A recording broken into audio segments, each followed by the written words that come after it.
Agriculture, the practice of cultivating plants and livestock, has a history dating back thousands of years.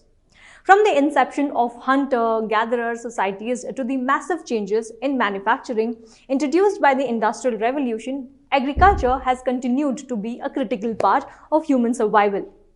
But for too many decades, we have been operating within a framework rooted in industrial agriculture.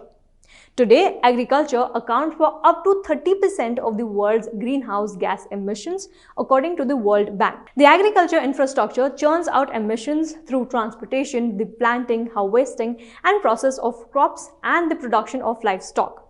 It's not to mention water pollution from pesticides, herbicides, and also fertilizers. Clearly, there is a need to reduce agriculture's impact on the environment, but at the same time, we also need to make sure that there is enough food production to feed the growing population of the world. Now, you must be wondering that can we really cut down on industrial agricultural practices and at the same time increase food production? Well, the answer to that is a big yes. How? The answer for that lies in organic farming. So what exactly is organic farming and how is it different from conventional farming? Organic farming has a very basic definition. So it just goes like, whatever our ancestors have been doing for a very long time, that has been organic farming only. Like, for example, your grandmom, she would have been just washing her utensils. The waste, rice and stuff, vegetables that used to go along the drain, it will go to a small, pit where she'll have a banana plant, that's how it is. So that is basically organic farming. We used to add organic content to the soil and that basically produces your output. This is organic farming. This is a very basic this thing. But there are different schools of thoughts in organic farming. So you have the natural way of farming by Fukuoka, and you have the permaculture from Bill Mollison from Australia. You have different schools of thoughts. So you don't have a specific definition for organic farming, but it's basically a put together concept of thoughts which we got from different ideologies per se. So like for example, permaculture, it is defining organic farming itself as a way of life. Permaculture, it's a change in your lifestyle. You basically harness the energy, which is solar energy, water, wind, everything, and then you basically divert it to your plants. So, and how you design your entire farm based on these energies, and how you symbiotically live with the animal. This is organic farming with respect to permaculture. In natural farming, Fukuoka says you don't till your land, you basically leave it as it is, just like a forest. The forest soil is the best soil. So you don't do anything, you just sow your seeds and you wait for nature to take care of itself. So that is organic farming by Fukuoka. So you have different definitions, different ways of thinking about organic farming.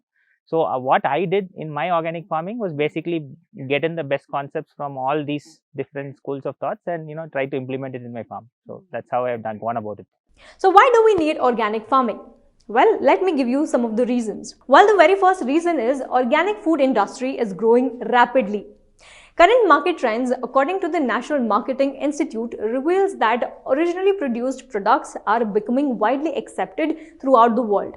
It has also been noted that the annual sales of organic products have been increased threefold with the increased establishment of natural food stores selling varieties of organic products. At the very same time, people continue to receive awareness about the significance of organic food products and farming, transforming the agricultural sector into an attractive economic alternative. The second reason is the environment sustainability and food safety. Attaining a friendly and green environment has always been a great concern worldwide, and research discloses that organic farming can be partly a solution to that. And when we talk about food safety, well, especially post-COVID-19 pandemic, people have become more conscious about what they consume, how it is produced, where it is produced, etc. Thanks to the increased awareness about health and wellness, people today prefer more of organic products. The third reason is many people also prefer organic products because it is rich in nutrients. Now, compared to conventionally grown food, food grown originally are rich in nutrients such as vitamin C, iron, magnesium, etc., with less exposure to nitrate and pesticides residue in originally grown fruits, vegetables, and grains. Organic farming enhances the nutrients of the soil, which in turn it is passed on to the plants and also the animals. Now, I can keep going on and on endlessly giving you the reasons why organic farming is the growing trend today, and many farmers today are also taking up this farming. So now let's understand more in detail about organic farming. First and foremost, understand what the soil is in your particular area where you want to farm. So, see, different vegetables and different fruits need different pH levels. The pH level is basically the acidity or alkalinity of a soil. So, generally, if you see vegetables and fruits, each of the vegetables would have a different requirement of pH level. So, like for example, tea prefers an acidic soil, a little lesser than 7, so somewhere around 5.4 pH level. That is what tea requires. Certain vegetables would require a neutral soil.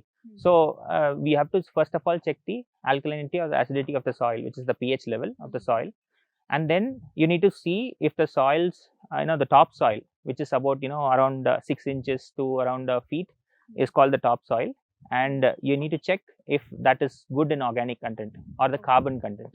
So if a soil had been used for cultivation for a very long time, it basically loses its nutrients and the organic content over a period of time, and it loses mainly when you're doing chemical farming. So when you're actually starting off with organic farming, you need to check the carbon content of that particular soil as well. So when you check it, and if there is a good level of organic content and the micronutrients and stuff, you're basically set with a good base, which is the soil. And then you need to understand the weather patterns in that particular area. So you need to understand the climatic conditions, how much of rainfall you get, how much of sunlight you get on a daily basis. So based on all these parameters, you'll basically understand, okay, which kind of vegetables you need to go for that particular soil and that particular climate. And after that, the most important thing is the market. So you also have to identify which market is actually or a catchment area is nearby. So you need to understand which vegetables to grow, which will fetch you a good price as well. So when you have all these figured out, you can start your farm. So okay, so these are the research that has to be Definitely done before they go in for that. Yes. How much is the capital required if a person goes in for? Okay, so with respect to organic farming, there is another difference here when you compare with conventional chemical farming as well, because we don't go for monocropping, right? So you don't have like a acreage cost for carrots or an acreage cost for potatoes and stuff. So that's how we work out, at least in our farm, that's how we are working out. So what we are doing is right now we calculate our cost based on how much of inputs we are giving in for a particular this thing. So it might be for like 10 cents sometime, it might be for an for 25 cents. So it keeps changing. So our calculations are mainly based on how much of input you're giving and how much of output you're getting. So for example, potatoes, in the conventional farming, you get 1:10. So you seed one potato, you get 10 potatoes out of it. That's the output that you get in conventional farming. In organic farming, we are able to achieve close to around 7 or 8 potatoes. So this is the kind of output that we are getting. And the cost calculations also, we are moving towards a zero budget farm. Okay, so if you talk about a conventional farm, you talk a lot about the amount of pesticides and fertilizers that you're giving in at different stages and stuff. In our farm, we are basically working on a zero budget model, wherein we are producing everything from the waste and agri waste and the cow dung, the vermicompost pits and everything. We kind of produce our own inputs as well. So we are moving towards a zero budget, wherein we are not spending anything on the inputs. So that cost is again cut. And the major expense that we actually incur is only from the labor. And the labor varies for each crop. So we don't really track on the exact thing for a particular vegetable. So because even if you take an example of a 25-cent plot that you're looking at, we have around 10 different vegetables. So each one requires different kind of attention at different points of time. So up to how much of amount of loan can one take? Like depending on their land, they have to assess and then go for the loan, or? Yeah, exactly. So the bank also insists on you'll have to basically mortgage the land for actually getting up an agri-business loan. So that's how they actually. So for crop loans, they don't require mortgages, but yeah, the quantum of loan basically depends on how much mortgage value you can get out of your land. So that's how it actually works out. So is there any process that we have to go through? So there will be a valuation process that the bank will take care of. So the officers from the bank will come. They'll inspect the land initially, how it is. What are all the, we'll have to give a business proposal as to what are all the facilities that we are going to add in our farm. So be it number of wells or labor quarters and stuff. So you basically give a detailed business report on how much you need. And there will be a valuation team which will come in and see how much of area you have and what is the current market value of your land and what is the mortgageable value of your land. So based on that and the requirements and your repayment capability, the bank will arrive at a figure on how much loan it can be sanctioned. Yeah. So what kind of government support or government subsidies do we have? Government subsidies are quite a lot when you're starting up a farm. So you get subsidies for digging up your farm ponds. Farm ponds are basically like similar to open wells, wherein you store the entire rainwater from your farm in a big pond. So they give subsidies for farm ponds. They give subsidies for the entire irrigation requirements of your farm, like sprinklers or drip irrigations. They give subsidies for setting up vermicompost units. These are all kind of very specific to a particular district. So I'm telling about my district. So we get it different for different districts. So we got subsidies for vermicompost unit.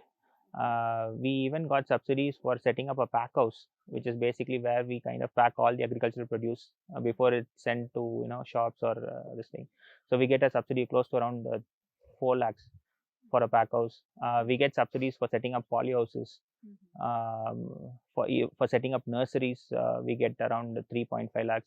So they have been the government support has been with us throughout the period of setting up this farm. So each and every aspect of it, even for seeds, they give a subsidy.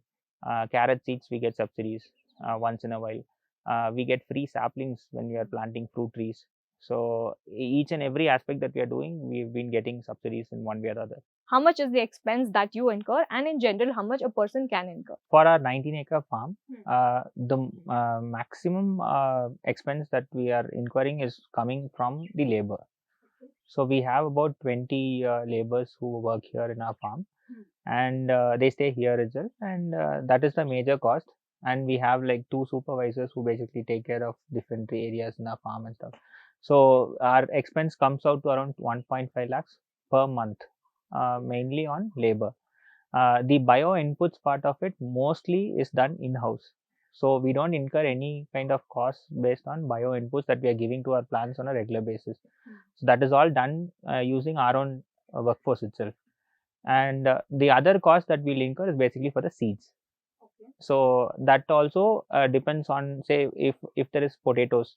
Whenever we grow potatoes, we keep a portion of it as seed potatoes for the next season. So we maintain some seeds also for every crop. So only for the first time we actually invested on seeds and everything for, say, even for beans or green peas, potatoes and everything. Certain crops you definitely need to have seeds every time. So like for example, cabbages, carrots and stuff, you need to buy seeds every time. So that cost will be additional for you. So the main cost is basically labor, and then you have seed costs for every season that you're planting for the entire area. And apart from that, for the maintenance for irrigation and stuff, you basically have to spend some amount of money for electricity and stuff. That's all we have. So now getting to how much do you earn monthly and how much do you make annually? Per month, our expenses are around 1.5 to 1.75 lakhs, which is for 19 acres put together. And our revenue comes from tea, vegetables. Fruits are not yet in this thing. So our revenue is around 2.5 to 2.75 lakhs per month. Our net income from our entire sales and revenue is around 1 lakh per month. So if you're someone who just decided to switch to organic farming, here's the complete guide that awaits you. This exclusive course that we have built for all those aspiring to take up organic farming is available only on our Freedom app that you can easily download from either Play Store or App Store. Without a further ado, hurry up and download this app and start your organic farming. Also, before going, do not forget to hit on the like button, subscribe to our channel for more such financial content, and do not forget to hit on the bell icon to get notified for our next video. Thank you for watching IndianMoney.com. Get wise and break free.